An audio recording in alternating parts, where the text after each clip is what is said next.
Welcome to the AI Applied Podcast. Listen, today we're talking about video. Boy, the videos are coming fast and furious, but the really interesting one that's just come out is Midjourney, right? And so much to get into around this, especially because they've just been sued by Disney and everybody else. But before we get into that, we are getting into it because Jaeden loves the video stuff. I just have to point out, guys, if you have not gone to aibox.ai, please go there. I think that people are really missing out. This is a public service announcement. Jaeden has been working on this for probably a couple of years now. But the coolest thing about AI Box is that it's $20 a month for all the models. The reason I love it so much is that I pay for Grok, Claude, Gemini, OpenAI, ChatGPT, Copilot. I pay for everything.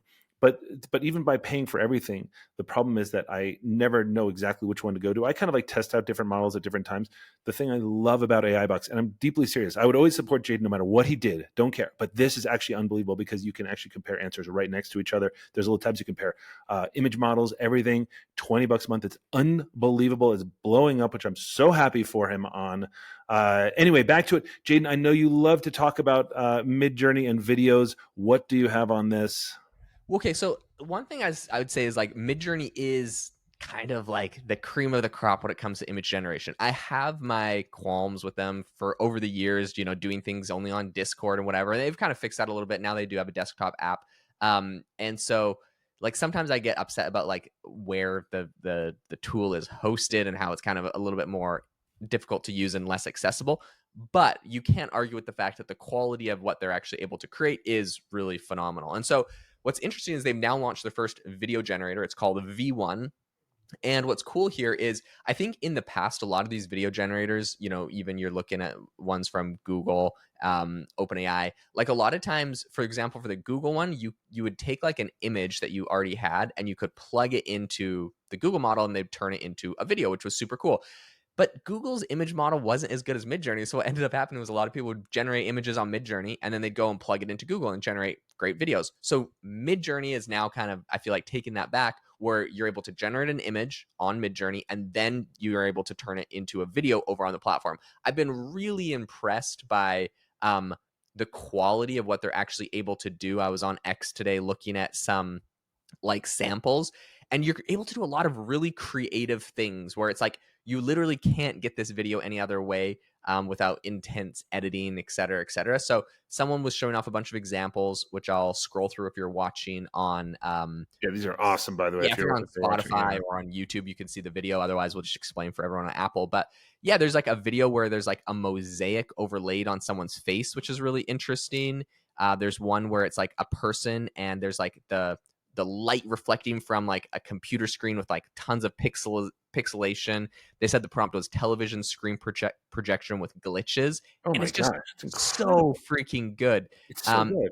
They had another one that was interesting where they said the camera is shaking and jittering. So there's like a person in water, but the camera itself is like actually moving around, which is interesting if you're trying to make footage that looks like more realistic, like you're running through someplace.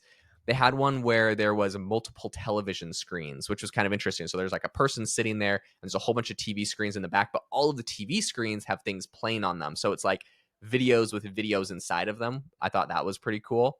Yeah. Then of course we get into like the really interesting sci-fi stuff where it's like someone made fingernails. So someone has like, fingernails, but all of the fingernails are television screens. So it's like, you know what I mean? These are really interesting concepts that like some indie filmmaker is not able to just crank out very easily, right? And they look very realistic, very interesting. Someone did glitched LED face with distortion. They did one, a low frame rate with glitching. It's like a person with a screen for a face that looks kind of crazy. One that's cool that I actually think is quite useful. A lot of these AI models struggle with like the physics of what's going on. And so they were able to do one where it's called multicolored caustics. But essentially what that is you've probably seen it. Like if someone is underwater in a film, the light reflecting from the surface of the water onto their face and the way it moves, it's pretty dang difficult to duplicate. And Midjourney has crushed that. So that's really impressive. So anyways, whole bunch of really interesting things, a lot of like underwater liquid distortion.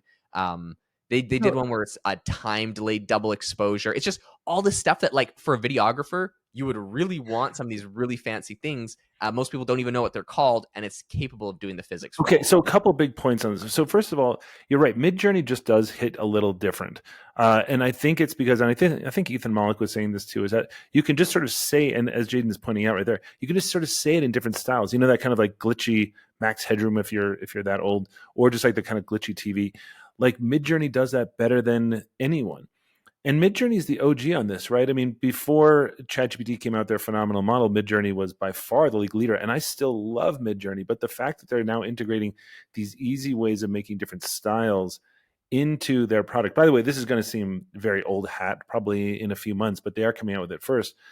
But a couple of things on this, Jaden. First of all, I can't remember. It must have been during the NBA Finals when I think that someone was probably using Gemini or something like that. I can't remember, but they made the commercial all AI, Yep. all in AI, which was a cool little story. But what he said, if you listen to what the designer said, was, "Yeah, look, it only took me $400 in 4 days or whatever."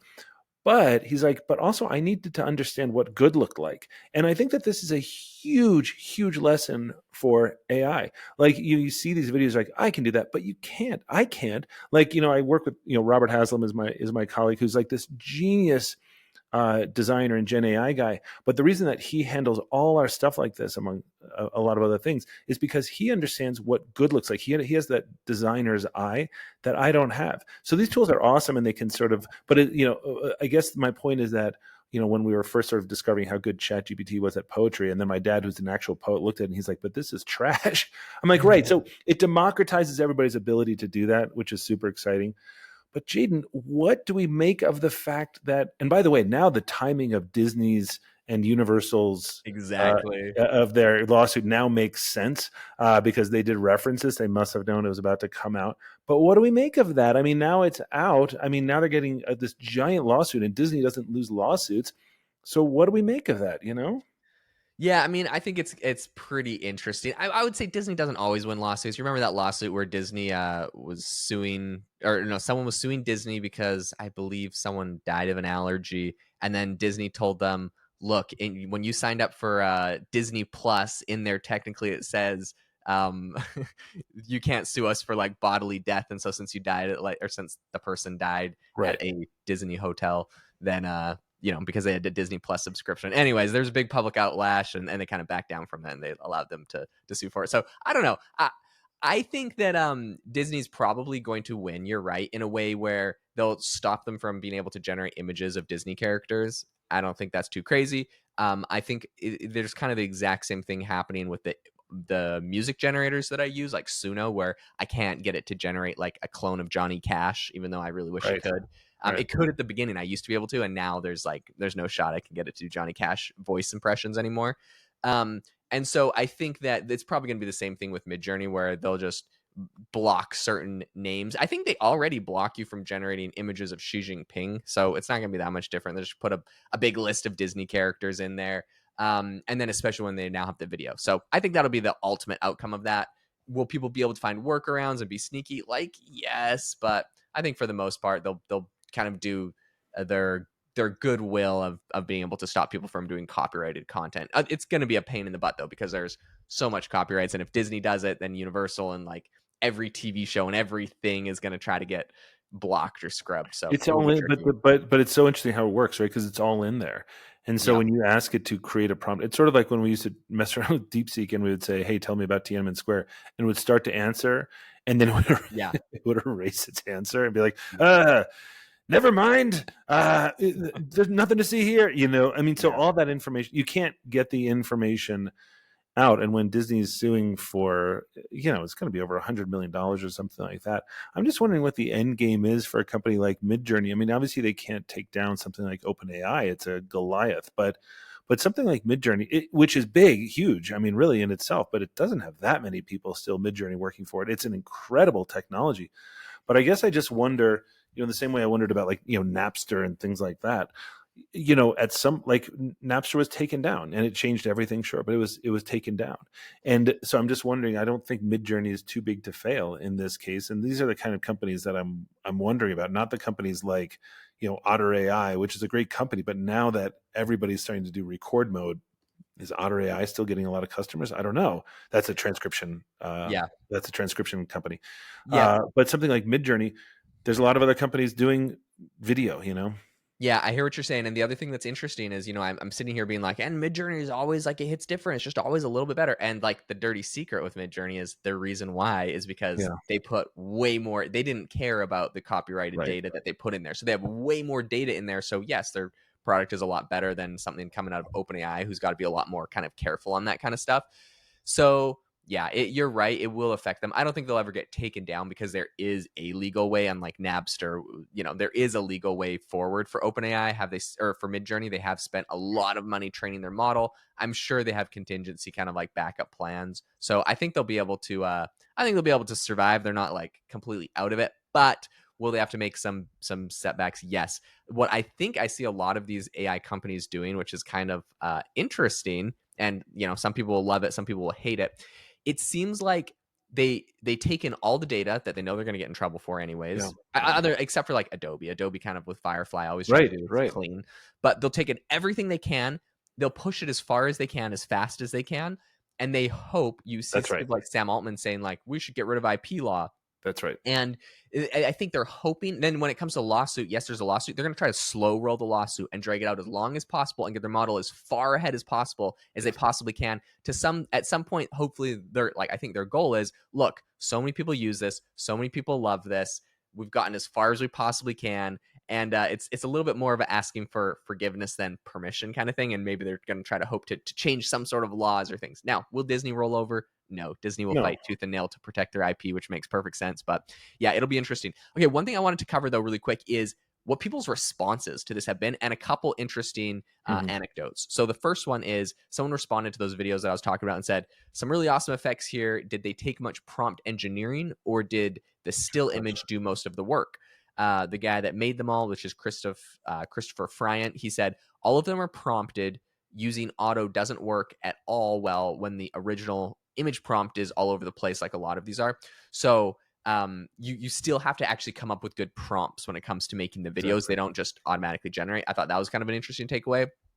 Another one, someone said, these are awesome. Those multiple TV screens it used to take me hours to mask those out on After Effects to move independently. And then this person said, it might do that if you prompt for it.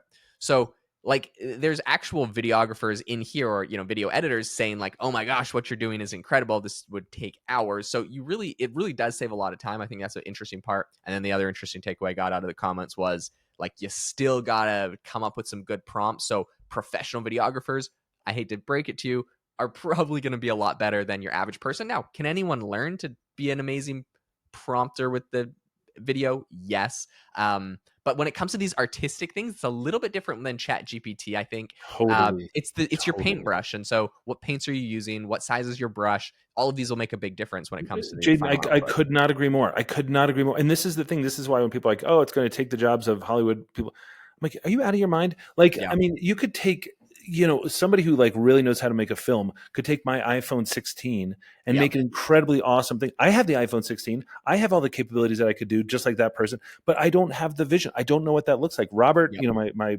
colleague Robert Haslam, his prompts on these things are really detailed because he knows what he's asking for. And the output then is really detailed. Like we'll both be like, hey, create like a typewriter, made out of shoes or something like that. But his will be like extraordinary. Mine will be like, janky. So don't give up on this. It's still like the human taste and human sort of like our vision is so critical to all this. I totally agree. Yep, 100%. Hey, if you enjoyed the episode today, make sure to go check out the latest tools from Midjourney, and make sure to drop a rating and review on the podcast. It helps us out a ton. We read all of them. It warms our hearts. We just passed Father's Day, and the greatest joy in our life, next to our children, of course, giving us cards for Father's Day, was sitting down and reading all of your guys' comments and reviews over. And next to our wives, Jaeden, next to our wives, they had tears running down their eyes as they saw those as well. So we really do appreciate it. Thanks so much, everyone, for tuning in, and we will catch you guys all next time.